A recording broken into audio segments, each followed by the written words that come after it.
Muchas gracias. Sí. Agradezco la invitación aquí a la UAM, Xochimilco, y bueno, creo que ya dieron una breve introducción. El tema del cual voy a hablar se llama elementos indispensables para la producción y edición de audio digital. Esto surge a partir de que encontramos las necesidades entre los alumnos de la Facultad de Ciencias Políticas y Sociales allá en la UNAM al realizar sus producciones.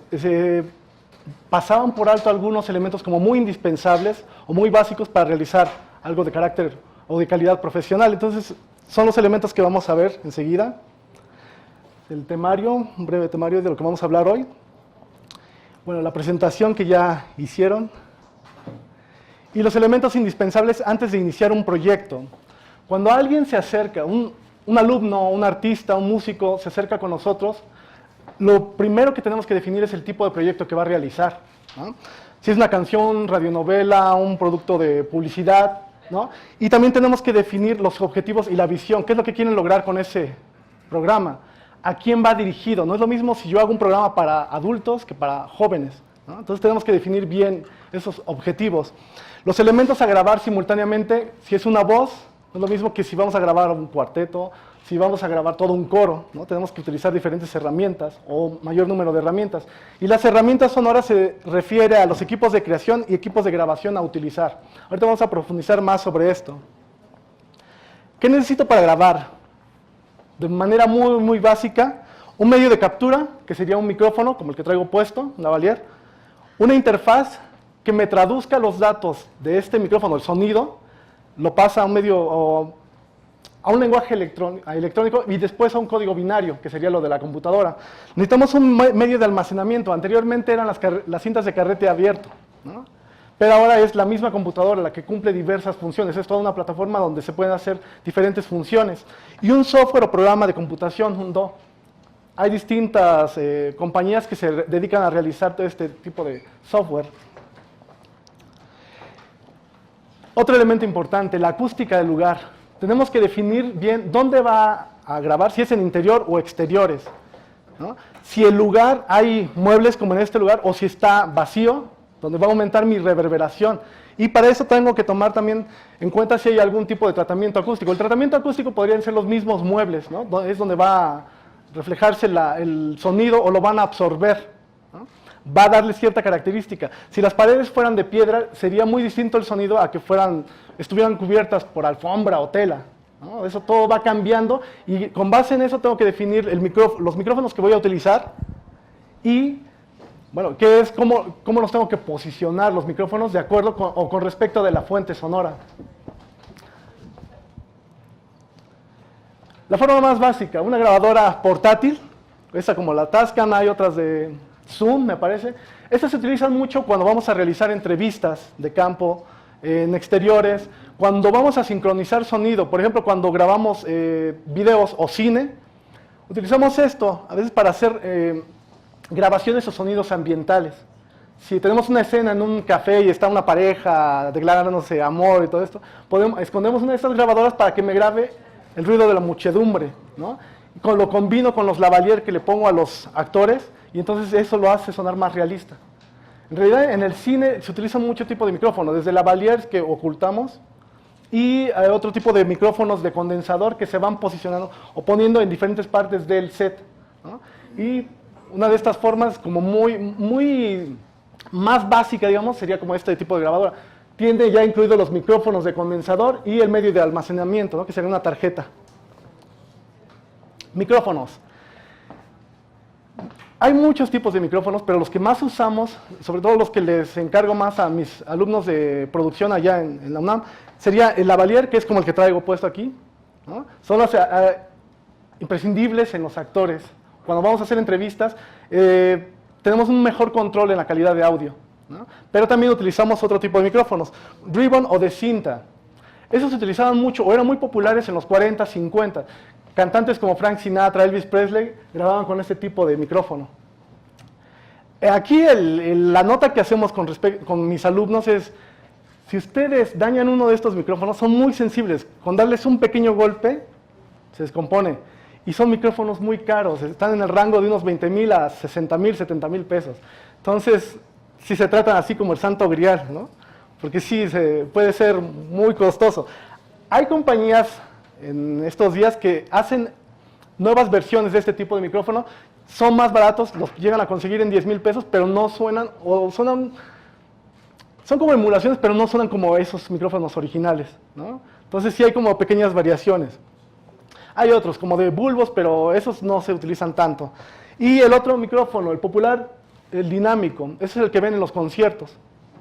Lo que hace es que rechaza mucho o atenúa ciertos sonidos y da preferencia, por ejemplo, a donde lo pongo, como un cantante, me va a dar preferencia al sonido que está ahí recibiéndolo directamente y va a atenuar todo lo que está a los costados y del lado en la parte trasera. Y el que se utiliza en los estudios de grabación sería el de condensador. Pero esos son muy sensibles. Si ustedes lo utilizan en un estudio casero, como su casa, su cuarto, van a escuchar hasta los vecinos cómo están hablando, ¿no? Por eso se utilizan en estudios de grabación donde está todo insonorizado, donde no sale ni el sonido, ni permite que el sonido externo, como camiones o aviones, todo eso, entre al estudio. Entonces es ahí donde se utilizan más. Si ustedes me pidieran un consejo para tener un micrófono nada más y grabar el mayor número de fuentes sonoras, sería uno de estos micrófonos, ¿no? Porque pueden grabar pianos, cuerdas, voces, muchas fuentes sonoras. Entonces este es como el micrófono multiusos, pero son muy sensibles. Y para cine se utiliza mucho el shotgun, que este se combina con algunos de estos, lavaliers y todo eso, cuando van a hacer cine, ¿no? Entonces, esos son con respecto de los micrófonos. Su patrón polar. Todo micrófono tiene un patrón polar, le da preferencia, perdón, al sonido de una dirección en específico de donde viene. Se le llama un patrón polar. Por ejemplo, este es omnidireccional, que me capta o me recibe el sonido de todas las direcciones, ¿no? Lo recibe en el mismo nivel de volumen. Figura de 8, lo recibe tanto de frente como atrás. No sé si han visto esas escenas donde están los Beatles cantando, está un micrófono en medio y está de cada lado. Utilizaban un micrófono Neumann con este patrón polar. El cardioide es el más popular. Todos los fabricantes venden este tipo de patrón. Capta en una forma de corazón. Entonces, aquí está el micrófono en medio, me va a dar preferencia a lo que viene enfrente y va a atenuar lo que está de los costados y lo que está atrás. A eso se refiere. Pero también las fuentes sonoras que están arriba o abajo también las capta con el mismo. Si está posicionado enfrente, también le va a dar preferencia, ¿no? No es nada más de que esté aquí enfrente, sino que arriba o abajo también le va a dar mucha preferencia. Y están otro tipo de supercardioide e hipercardioide, ¿no?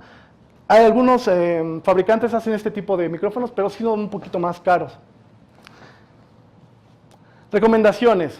Las recomendaciones que les damos a los alumnos es experimentar con diversas posiciones del micrófono al grabar instrumentos o voces.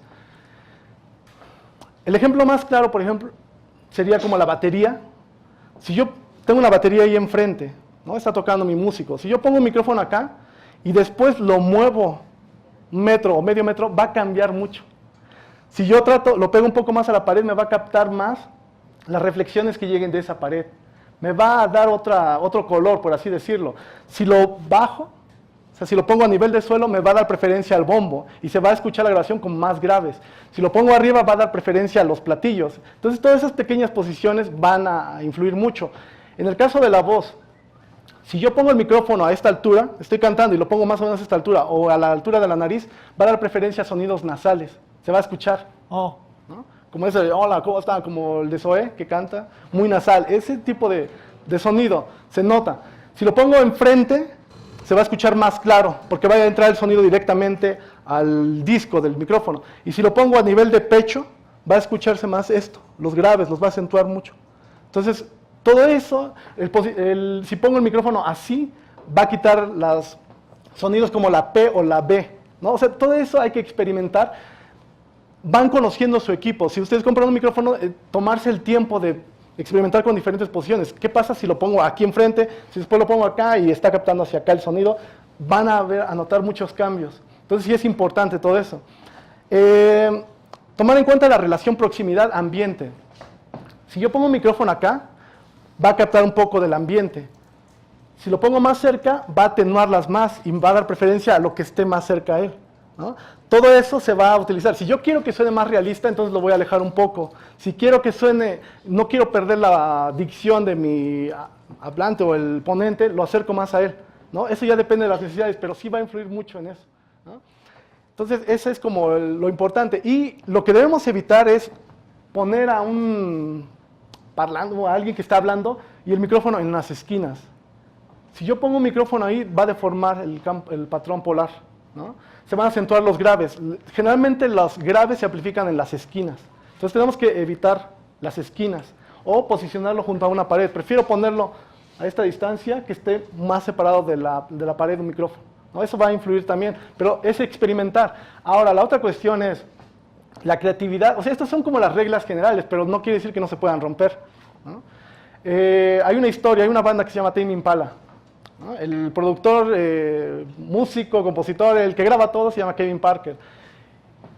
Una de las cosas que no se debe hacer es conectar supuestamente un micrófono directamente a la computadora sin utilizar un preamplificador y todo esto.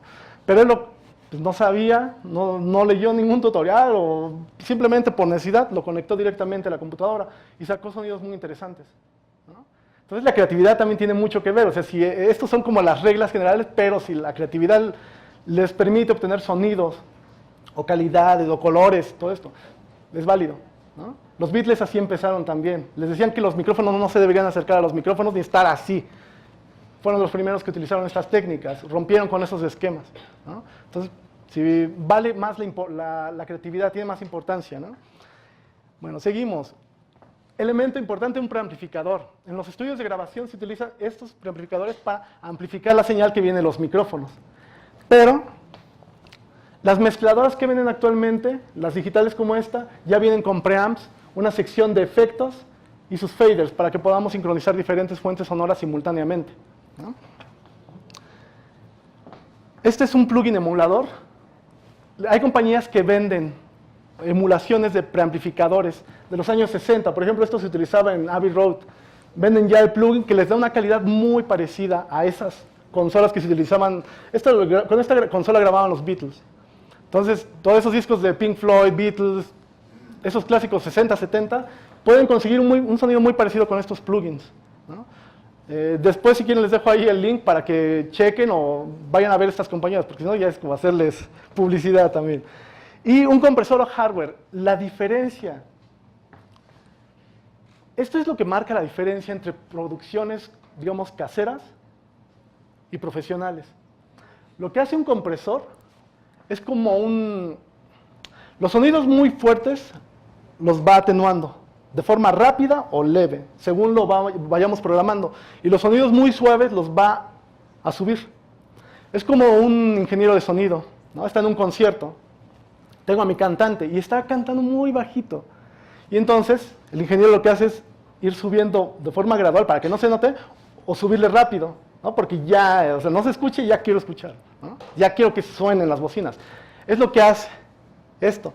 Si está cantando alguien más del coro, está muy muy fuerte, ya está desgarrando y yo estoy tocando rangos de distorsión en mi consola, lo que hago es bajarle tenuemente para que no lo noten o lo hago rápido porque ya no quiero más distorsión.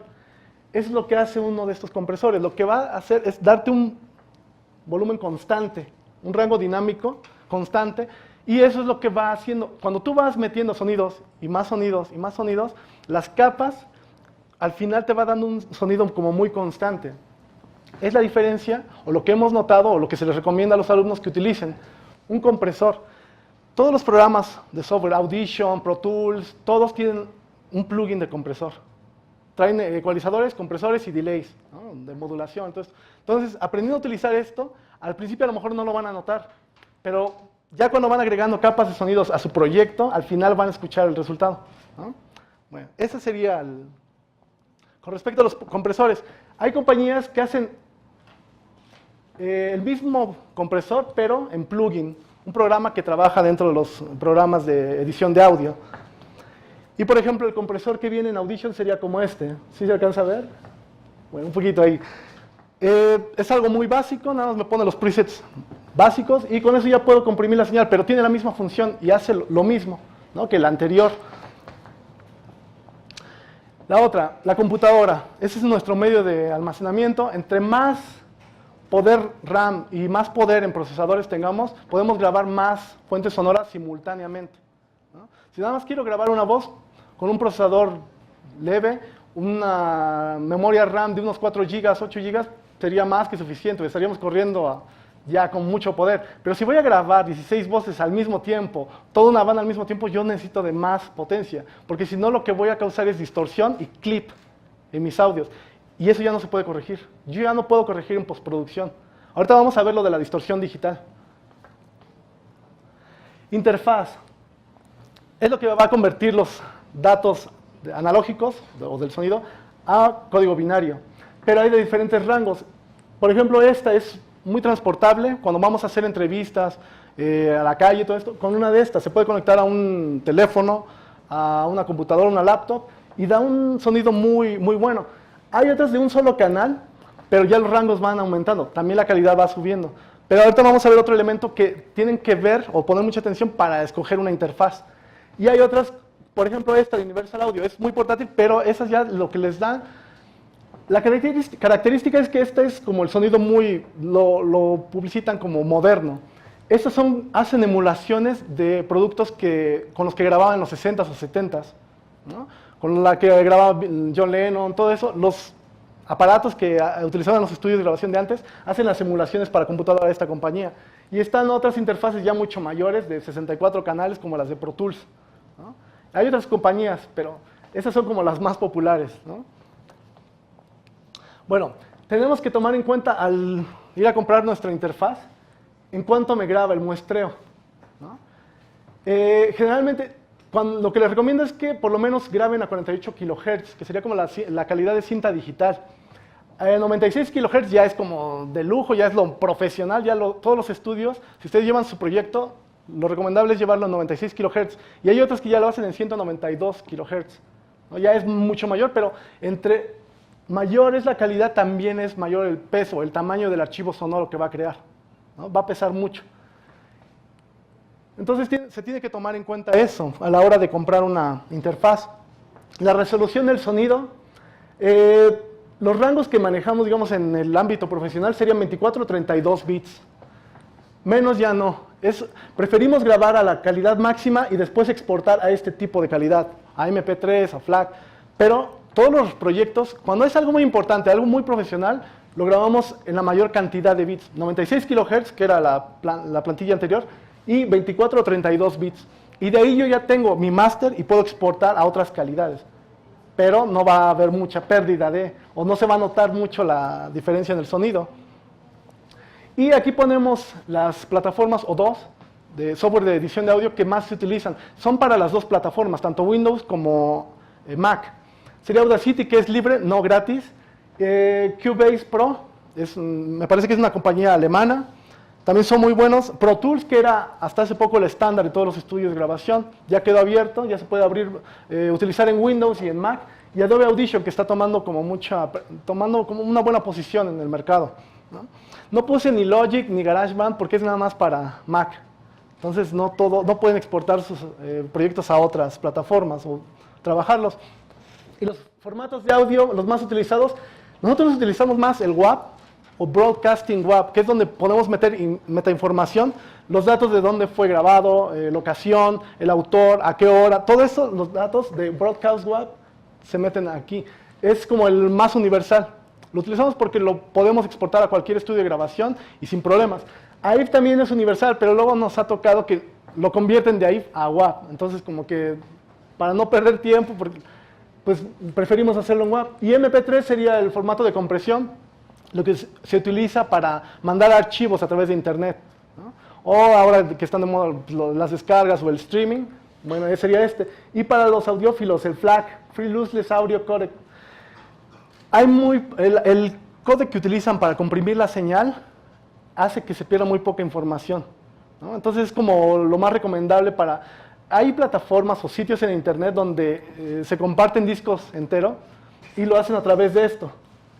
Pero ya es para coleccionistas. Por ejemplo, tengo el Dark Side of the Moon en 4 canales, entonces lo comparten en FLAC, ¿no? O discos así como de colección. Entonces es lo que se está utilizando mucho últimamente. Sesión multitrack, grabación, mezcla, sincronización y edición de varias pistas de sonido o MIDI de forma simultánea o agregada una por una. Grabación, gate staging. Esto es lo que hacemos, la recomendación de cuando van a grabar. se tiene que hacer. Al realizar la grabación, tener en cuenta uso de preamps o de un preamplificador para nuestros micrófonos, un compresor y ecualizador. Si el ecualizador solo si es necesario. Si no, entre menos modifiquemos el sonido artificialmente o en la computadora, es mucho mejor. Prefiero tener una buena fuente sonora y posicionar bien mi micrófono que estar modificando y tratar de corregirlo aquí en la computadora, ¿no? Los niveles promedio de cada canal deben estar entre menos 18 decibeles y menos 12 decibeles. Ahorita vamos a ver gráficamente esto. Es decir, el área verde con picos en el área amarilla.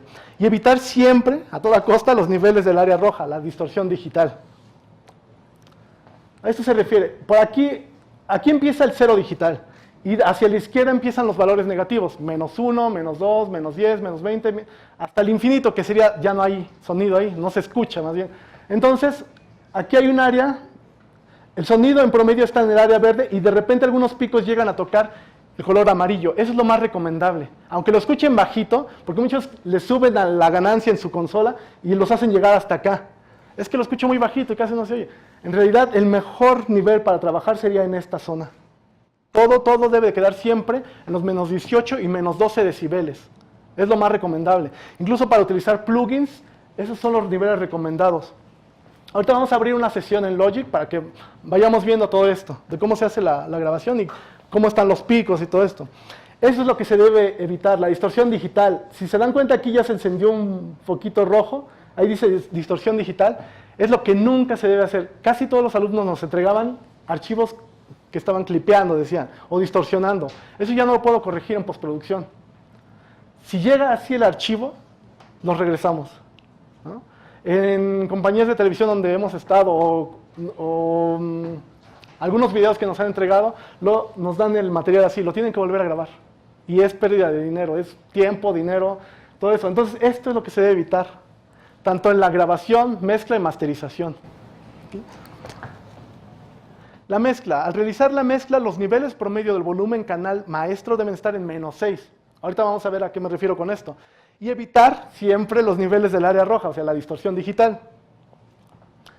Ya que grabé todos mis elementos, este es mi canal maestro, es el canal en estéreo que va a salir, que voy a exportar.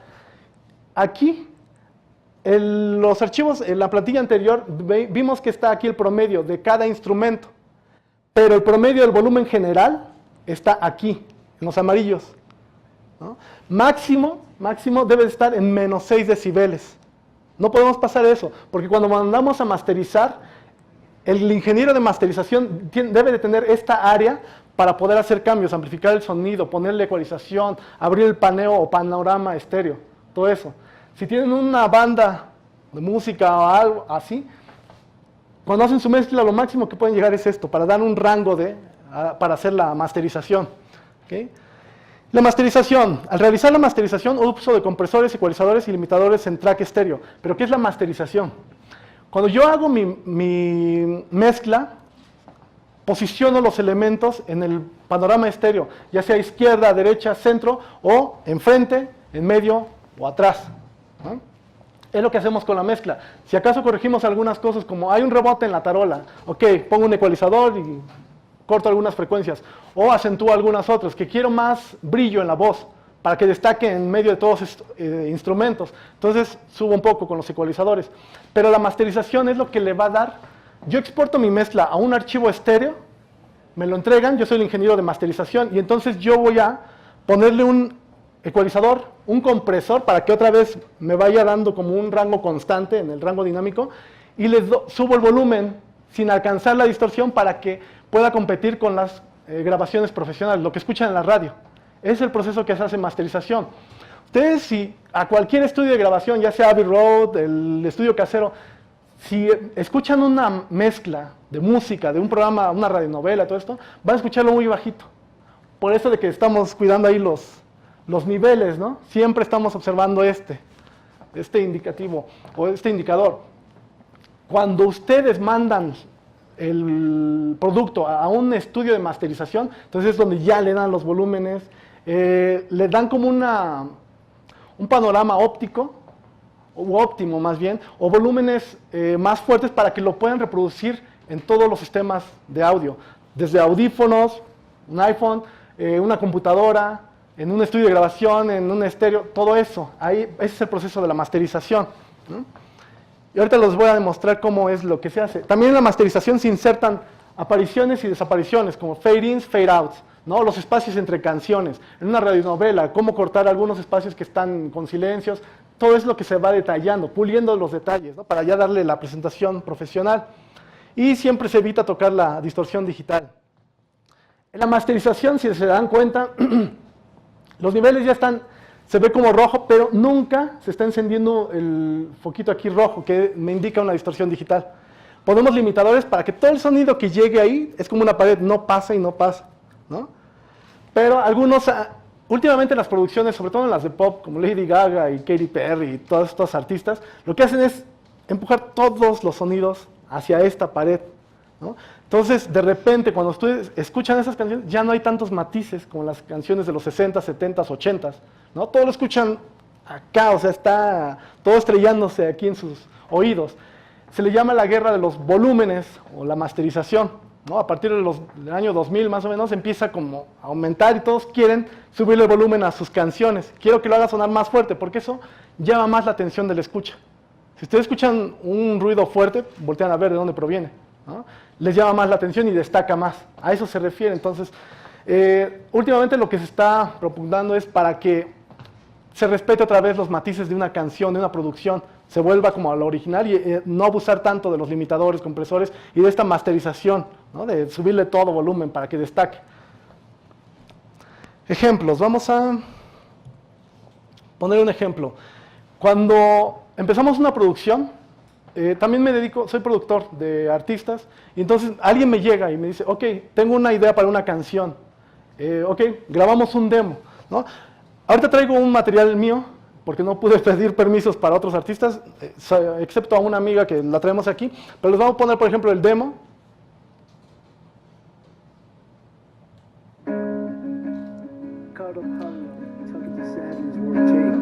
Una guitarra y una voz, y empezamos a trabajar con esto.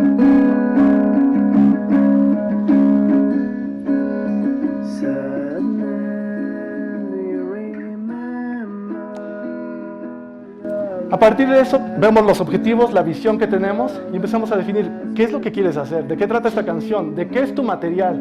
Empezamos a definir todas las fuentes sonoras. Queremos utilizar baterías, sintetizadores, guitarras, todo eso, y vamos armándolo y vamos grabando, utilizando las diferentes herramientas para grabación. Después hacemos esto. Esa canción la transformamos y hicimos todo un proceso y vamos vaciando esto.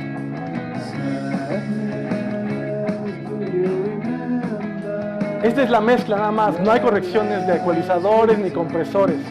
De ahí me paso al proceso de la masterización. Suena más fuerte y ya más equilibrado, ¿no? Es la diferencia.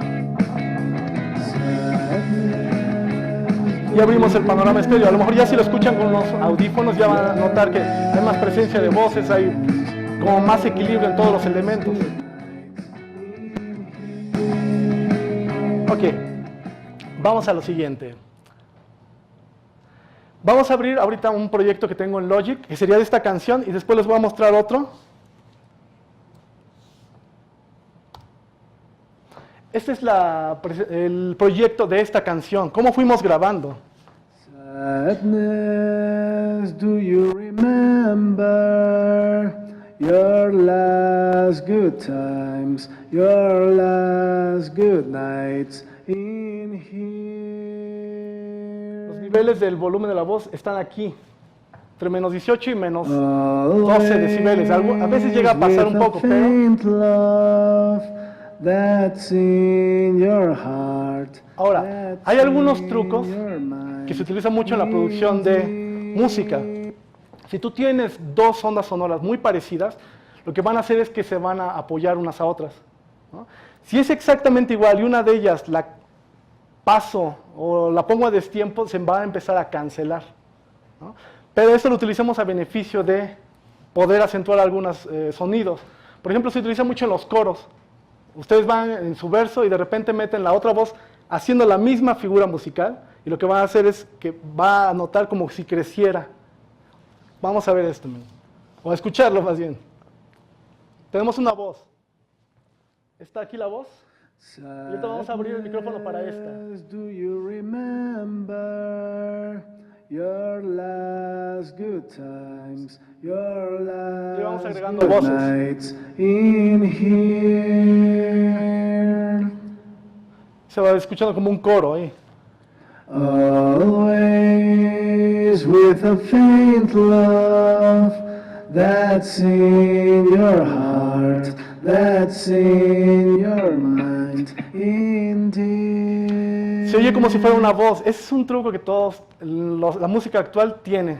Suena como si fuera una sola voz, pero en realidad ponemos al cantante a repetir varias veces, ¿no? La misma figura. Eso es para acentuar, para que destaque nuestra voz en medio de todos los instrumentos que hay aquí.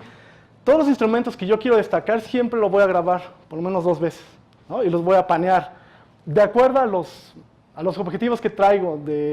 Pues quiero que suene como muy psicodélico, entonces le pongo un efecto de modulación. Quiero que suene muy pop, quiero que suene como Cher, ¿no? Le pongo un efecto en la voz y empiezo a jugar con todo eso. Hay elementos que luego no se escuchan, pero eso es lo que arma nuestras producciones. Efectos. A veces cuando hacemos una radionovela queremos que todos los efectos estén arriba, y luego cuando abren la puerta que suene más arriba, y luego las pisadas, y también ahí lo ponemos todo en el mismo plano, pero la realidad no es así. O sea, en la realidad hay sonidos muy bajitos que a veces ya no notamos, pero están ahí, y eso es lo que hace una escena, es lo que hace nuestra realidad. Entonces tenemos que empezar a jugar. A lo mejor en nuestra mezcla no los vamos a escuchar, decimos, ya los enterramos en la mezcla, pero aún así contribuyen a nuestro sonido para que suene más realista, ¿no? Por ejemplo esto, a ver, aquí.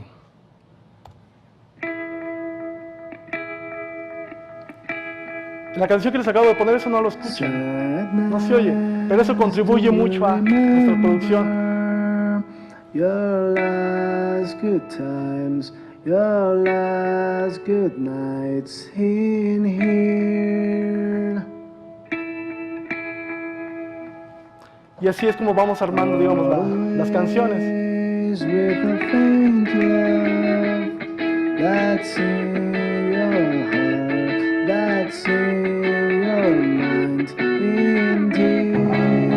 Agregamos un bajo.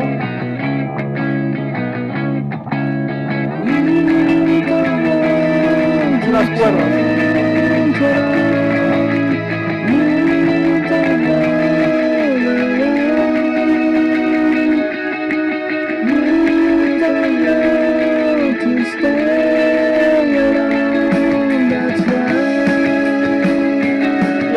Ya tenemos todo el resultado de las mezclas, pero en ningún punto he llegado a tocar distorsión, siempre en el rango de los menos 18 y menos 12 para cada elemento, y en el volumen maestro llegamos a menos 6 cuando mucho, ¿no? Y ya al final realizamos la masterización. Les voy a poner otra pista, que a lo mejor la reconocen. ¿Les gusta John Lennon? Ok, miren,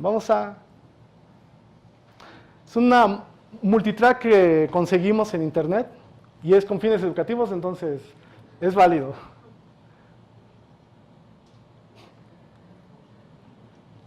Cuando empiezas una producción de música, es el mejor ejemplo que traigo ahorita, empezamos siempre con los sonidos rítmicos, lo que nos va a dar el ritmo de una canción. Entonces,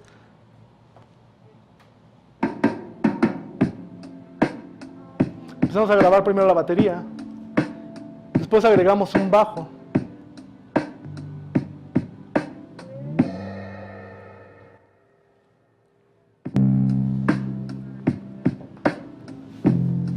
y seguimos aquí en el rango de los menos 18 y 16 por cada instrumento. Ahorita tengo seleccionada la batería. Más bien, ahí está la batería. Tenemos menos 18 y menos 12 decibeles. Y no pasa de ahí. Es la mezcla, digamos, original de esta canción.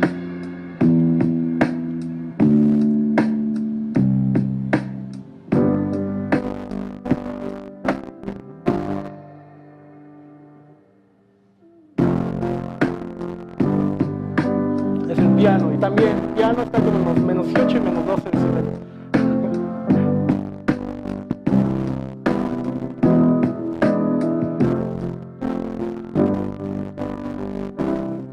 Escuchamos solo el piano.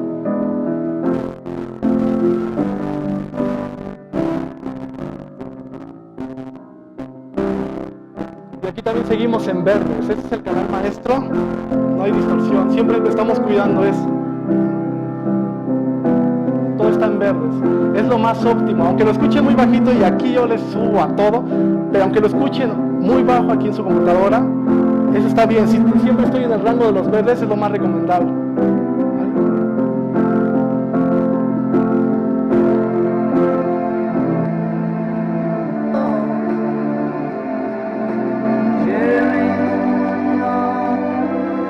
Son las cuerdas ahí.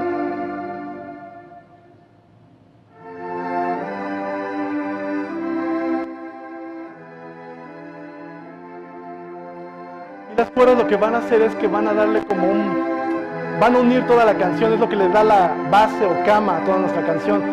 Las van enterrando un poco, está el nivel más bajo con respecto de los otros instrumentos, pero nos va a dar como el pegamento de todo.